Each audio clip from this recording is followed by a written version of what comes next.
네, 제가 생각하는 가장 큰 차이 중에 하나는 현대 한국 사회에서 페미니즘의 의미와 해석이 매우 다양하고 또 이렇게 다양한 해석의 방식이 실제 정치의 장에서 치열하게 경합하고 있다는 점일 것입니다. 원론적으로 페미니즘은 양성평등, 즉 남녀가 동등한 권리를 향유해야 된다는 이념인데요. 그러나 실제적으로는 한국인들이 인식하고 있는 페미니즘은 이런 원론적인 의미 이외의 것들도 있다고 봅니다. 예를 들어서 페미니즘을 여성 우월주의로 해석하는 시각, 혹은 남성 혐오라고 주장하는 시각, 아니면 생물학적인 여성만을 대상으로 한다고 보는 시각 등 페미니즘을 이해하고 해석하는 방식에 여러 차이가 존재하는데, 이러한 차이가 또 성별 또는 세대별로 달라지고 각 집단들이 공적인 장에서 강한 목소리를 내면서 충돌하는 양상이 발생하고 있습니다. 한국이 서구와 다른 또 다른 특징은 이러한 차이를 표출하는 방식에 있다고도 생각합니다.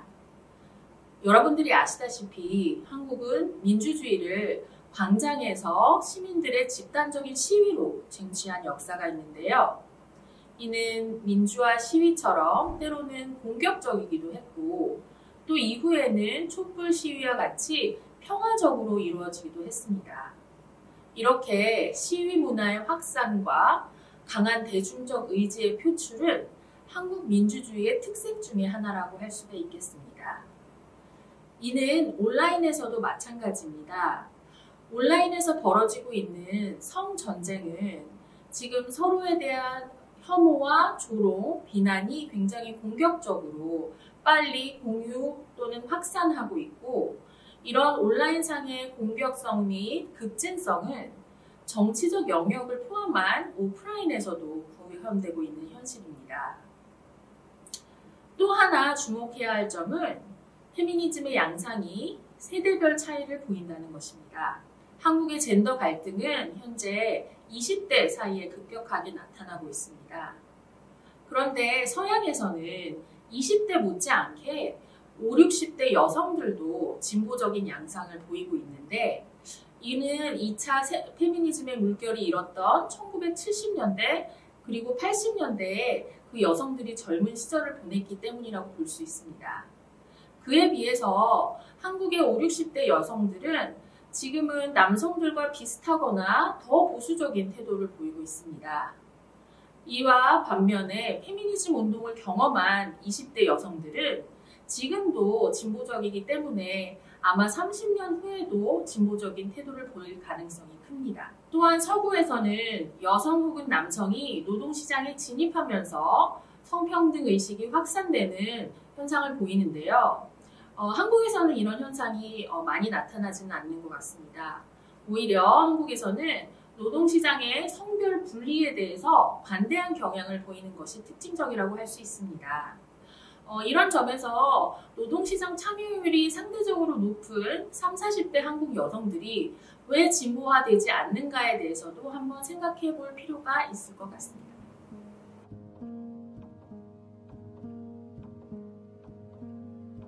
네, 서구와 달리 경쟁 그리고 능력주의가 핵심을 이루는 한국의 교육 시스템에서 남학생과 여학생은 본인의 성적인 특성과 관계없이 점수로 경쟁을 하게 됩니다. 이런 초경쟁 시스템에서 경쟁하던 학생들이 대학 이후 노동시장에 진출했을 때 아니면 사회로 나갔을 때 그러한 사회적 경험으로 넘어가면서 남녀 간의 격차가 벌어지는 것에 대해서 어떻게 이해를 해야 하는지에 대해서 설명을 요구하고 있는 것이죠. 그래서 전에는 남녀 커리어 루트 간의 차이가 많았고 또 그런 차이를 당연시하는 문화적 환경이 존재했기 때문에 이러한 성격차를 갈등으로 인식하지는 못했지만, 이제는 여성의 사회 진출이 당연시되면서 사회에서의 차별, 이런 것들이 당연한 것이 아니라는 인식이 널리 퍼지게 되었습니다. 그리고 또한 터부 시대였던 성추행, 데이트 폭력이라든지 몰래 카메라 같은 성폭력의 문제들이 미투 운동, 거리 시위 등으로 양성화되면서 젊은 세대들의, 특히 여성들의 축적된 분노가 많이 표출되고 있습니다.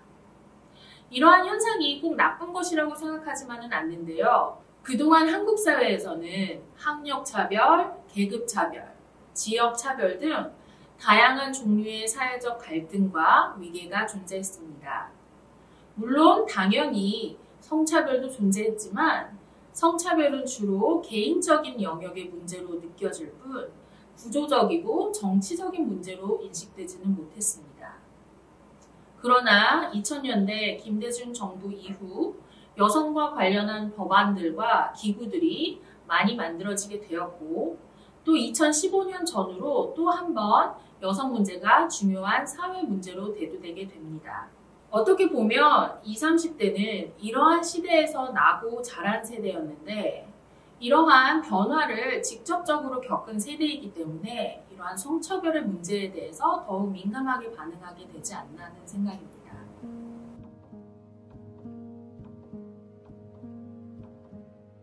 아시다시피 한국은 인터넷 강국입니다.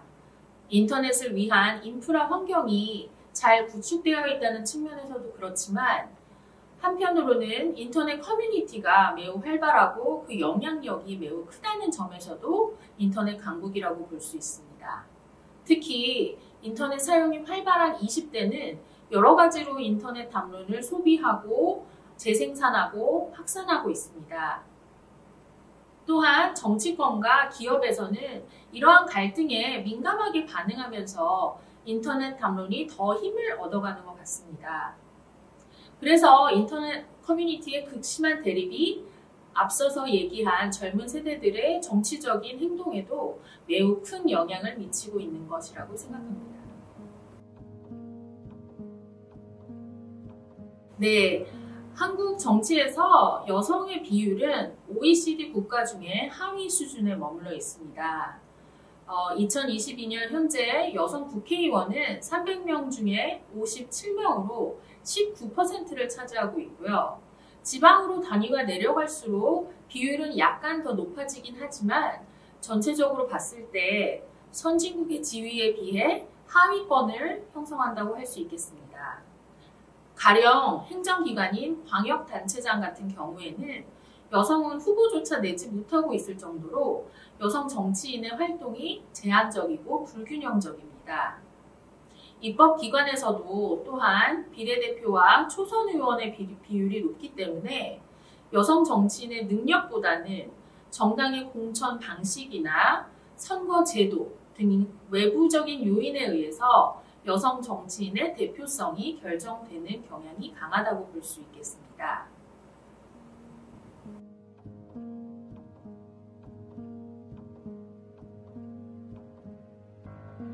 네, 주요 정당에서는 페미니즘과 관련해서 때로는 비슷하고 때로는 상반된 정책들을 내놓고 있다는 생각입니다.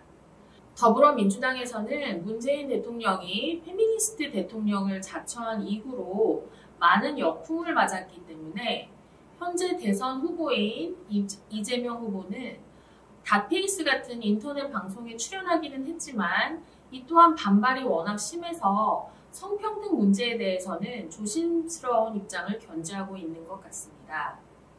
또 이런 출연이 본인의 홍보와 노출에는 도움이 되겠지만 양성평등에 대해서 어떤 정책적 함의를 가지는지는 불분명합니다.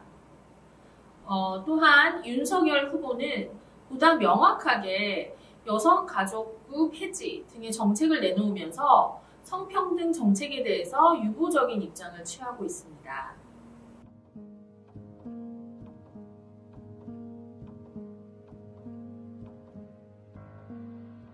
젊은 세대라고 해서 젠더라는 단일 이슈에 대해서 투표하는 사람은 상대적으로 많지는 않을 것 같습니다.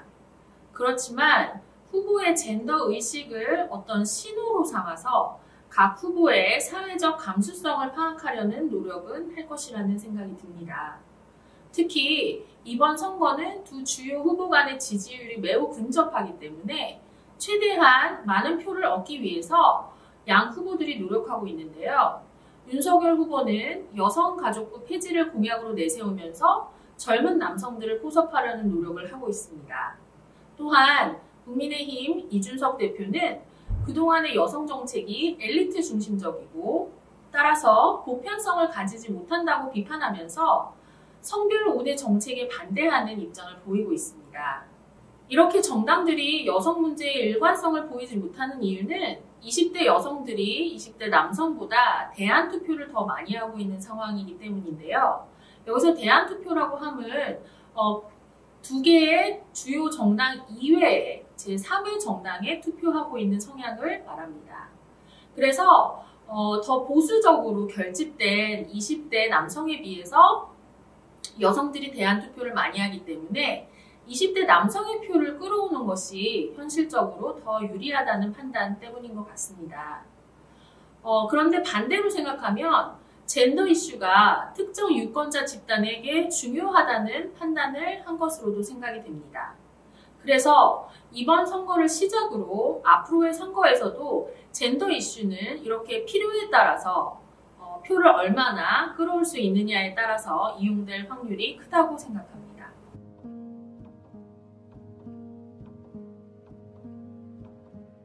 네, 젠더 이슈가 굉장히 민감한 사안이긴 하지만 정당이 여성 문제를 적극적으로 수용할 필요가 있고 여성 정치인을 육성하는 것을 주저해서는 안 된다고 생각합니다.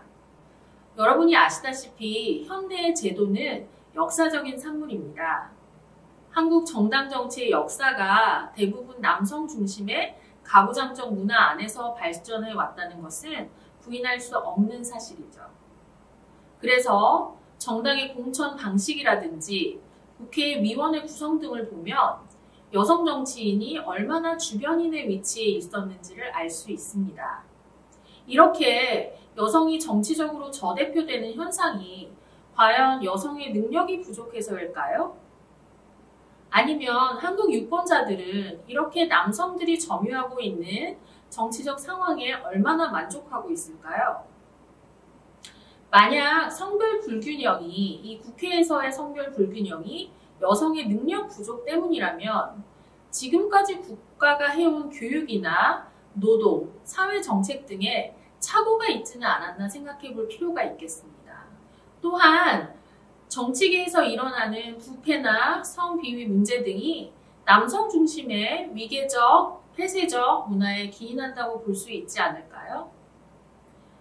이런 제도적, 문화적 불공정성을 타파하고 개선하려는 노력이 정당 내에서 적극적으로 이루어져야 참된 민주주의를 실천할 수 있다고 생각합니다. 이와 더불어 젠더 갈등을 완화할 수 있는 정책이 필요하다고 생각하는데요. 청년 실업률은 객관적으로는 OECD 평균보다는 낮은 편이지만 한국의 빠른 경제 성장 속에서 청년 세대가 느끼는 경제적 위기는 매우 심각합니다. 또한 청년들 사이에서 공정과 정의가 화두가 되면서 성별에 따른 차등적 대우에 대한 반감이 매우 심해지고 있습니다. 따라서 전반적이고 포괄적으로 공정과 정의를 실천할 수 있는 적극적인 정책을 실현할 때 성별 갈등이 줄어들고 청년의 실업과 같은 문제들도 해결될 수 있다고 생각합니다.